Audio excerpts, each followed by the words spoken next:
Hello friends, स्वागत है आपके अपने यूट्यूब चैनल श्लोक स्टडी क्लासेस में। तो हम पढ़ रहे थे क्लास नाइन्थ का मैथ का चैप्टर नंबर पहला, और हमने पिछली क्लास में कुछ बेसिक्स समझी थी, कुछ संख्याओं के बारे में हमने समझा था। और आज की क्लास में हम उसके आगे की टॉपिक कवर करेंगे और उसके बाद हम चलेंगे अपनी प्रश्नावली की तरफ। ठीक है, तो फिलहाल बेसिक समझ लेते हैं अपन कुछ। तो आपको कुछ मिलेगा देखने के लिए आपकी प्रश्नावली में, क्रमानुयायी शब्द।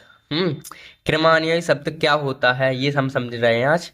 ठीक है, तो इसमें क्या होता है, जो क्रम अनुयायी मतलब क्रम के आधार पर चलते हैं उसे कहते हैं क्रम अनुयायी। जैसे कि एक के बाद कौन आता है, एक के बाद हमारे आते हैं दो। ठीक है, दो के बाद कौन आता है, हमारे तीन आते हैं।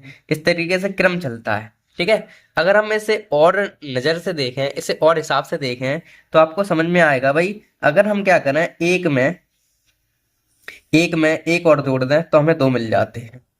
फिर अगर हम दो में एक और जोड़ दें तो तीन मिल जाते हैं।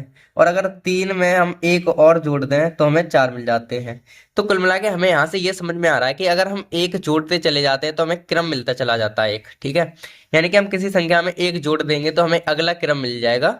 इसे हम कहते हैं क्रम न्याय। जैसे हम आपसे पूछे कि भाई ए की अगली संख्या क्या आ गई, जो ए है हमारी, ए की क्रम न्यायी संख्या क्या होगी, तो हम कह सकते हैं भाई अगर हम ए में एक जोड़ दें तो ये हमारा आंसर आ जाएगा, ये क्रम अनुयायी हो जाएगी। क्या हो जाएगी, क्रम अनुयायी संख्या हो जाएगी। ठीक है, ये समझ में आई आपको, क्रम अनुयायी संख्या हो जाएगी ये, अगर हम एक जोड़ दें तो। ठीक है, अब ये बात तो हमें समझ में आ गई कि भाई क्रम अनुयायी अगर हमें निकालनी है संख्या तो एक जोड़ दें तो हमें क्रम अनुयायी संख्या मिल जाएगी। ठीक है, हाँ, तो हमें क्रम अनुयायी संख्या मिल जाएगी ना। अगर हम किसी संख्या में एक जोड़ देते तो हमें क्रम अनुयायी संख्या मिल जाती है। जैसे अगर हम बात करें अपनी, मान के चलो ए प्लस वन, इसकी हमें ए प्लस वन, तो अब इसकी क्रम अनुयायी संख्या चाहिए हमें, तो इसमें क्या करेंगे हम, ए प्लस वन में भी एक जोड़ देंगे तो हमें क्रम अनुयायी संख्या मिल जाएगी। जैसे ए प्लस वन यानी कि ए और वन प्लस दो, तो ये हो गई इसकी क्रम अनुयायी संख्या। ये कहना हम चाह रहे हैं और आपको समझ में भी आ गया होगा। अगर आपसे पूछा जाए कि भाई किसी संख्या की अनुक्रमणीय संख्या बताइए, सॉरी क्रमान्वयी संख्या बताइए, तो आप उसमें एक जोड़ देंगे तो उसकी क्रमान्वयी संख्या मिल जाएगी। ठीक है, अब हम पता करेंगे भाई योगात्मक प्रतिलोम क्या होता है, ये समझ लेते हैं।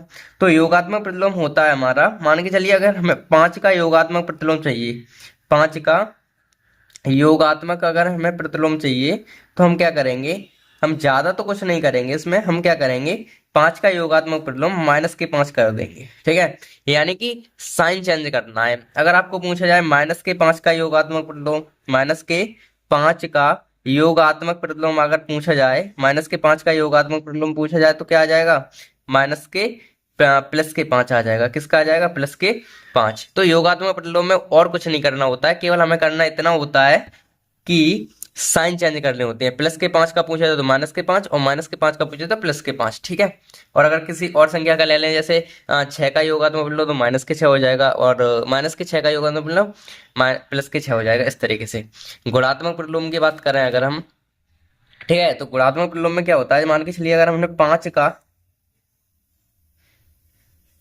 गुणात्मक प्रतिलोम माना, गुणात्मक प्रतिलोम,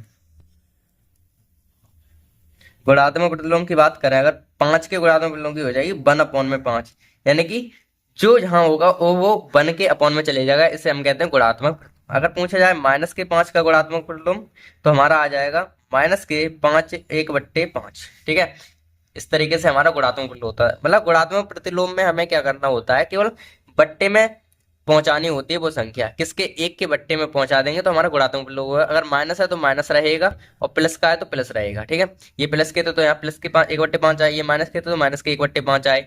ठीक है, इस तरीके से हमारा होता है गुणात्मक प्रतिलोम।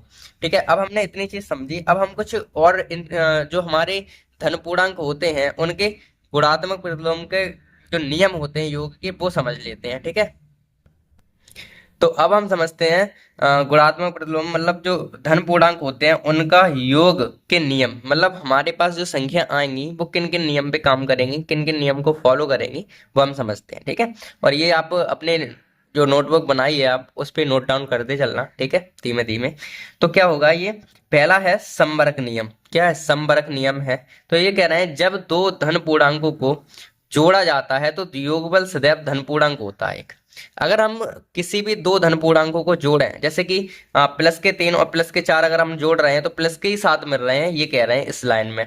अगर हम प्लस के 6 और प्लस के 4 जोड़ रहे हैं तो प्लस के 10 ही मिल रहे हैं, ये कह रहे थे इस लाइन में। ठीक है, तो आप सीधी सीधी याद रखना है कि भाई दो धनात्मक संख्याओं को अगर हम जोड़ते हैं तो आंसर धनात्मक ही आता है, ये हमसे इस बात में कहा गया है। तो एक बार दोबारा पढ़ लेते हैं। जब दो धन पूर्णांकों को अगर हम जोड़ते हैं तो योगफल सदैव धन पूर्णांक होता है।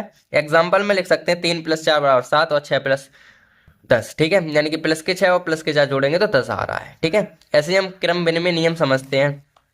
ठीक है, क्रम विनिमय नियम क्या कहता है वो देखिए, जब दो धन पूर्णांकों को जोड़ा जाए और फिर क्रम बदलकर जोड़ा जाए तो उत्तर समान रहता है।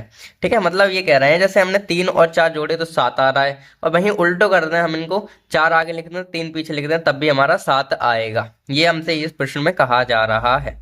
ठीक है, समझ में आया होगा भाई कि 3 और 4 जोड़े तब भी 7, और उल्टे कर दिए 4 और 3 जोड़ दिए तब भी 7 आ गए, इस तरीके से। तो क्रम विनिमय नियम क्या कहता है, जब दो धन पूर्णांकों को जोड़ा जाए और फिर उनका क्रम बदल के जोड़ा जाए तो उत्तर हमेशा समान रहता है। जो उत्तर आएगा वो आंसर आएगा वो एक जैसा ही होगा। देखिए यहाँ पे +3 और 4 जोड़े तब भी कितने आ रहे हैं 7, और 4 और 3 जोड़े तब भी 7 आ रहे हैं, इस तरीके से। ठीक है, तो ये आपको समझ में आया होगा। ठीक है, कुछ और चीजें रह गई हैं वो भी समझ लेते हैं। तो अगला नियम है हमारा सहचर्य का नियम। ठीक है, सहचर्य का नियम। अब सहचर्य का नियम ना है, हाँ, दूर से हमें दिख जाता है कि इसमें कहा क्या जा रहा है और कहने क्या वाले हैं। इसमें क्या किया है, हमारे पास क्रम इस वाले में 4 + 8, यानी कि पहले 4 और 8 को जोड़ के बाद में हमें 3 जोड़ना है। ठीक है, पहले हम 4 और 3 को जोड़ देंगे, 4 और 8 को जोड़ेंगे फिर 3 जोड़ेंगे, जैसे 4 और 8 12 हो गए, फिर 3 जोड़े 15 आ गए। अगर हम इनका क्रम बदल दें, क्या करें, हम पहले 8 और 3 को जोड़ दें, 8 और 3 को जोड़ेंगे तब 11 आएंगे, और 11 और 4 को बाद में जोड़ें तब भी हमारे 15 आएंगे। ये हमारा सहचर्य का नियम है। तो बात क्रम में नियम और ये लगभग सेम से है, इसमें 3 संख्या यूज होती हैं और उस वाले में हमारी 2 संख्या है। एक एग्जाम्पल और ले लेते हैं, जैसे कि हमारे पास जगह है तो यहाँ जैसे मानते हैं हमारे कि अगर हम 3 + 1 को एक साथ जोड़ें फिर 3 को अलग, और अगले केस में हम क्या करें, 1 मिनट रुकना, यहाँ पे 2 कर लेते हैं। ठीक है, अगर हम क्या करें 3 को तो बाहर जोड़ दें और फिर 1 + 2 को अलग जोड़ दें, ठीक है, तब भी हम देखते हैं आंसर क्या सेम आएगा या नहीं। जैसे कि हमने पहले केस में क्या किया, 3 और 1 को पहले जोड़ा फिर 2 को जोड़ेंगे, और इस वाले हम क्या करेंगे, 1 और 2 को जोड़ेंगे पहले फिर 3 को जोड़ेंगे। तो पहले देखते हैं 3 और 1 को जोड़ेंगे कितने हो जाएंगे 4, और प्लस के 2, तो इसका आंसर तो आ रहा है 6।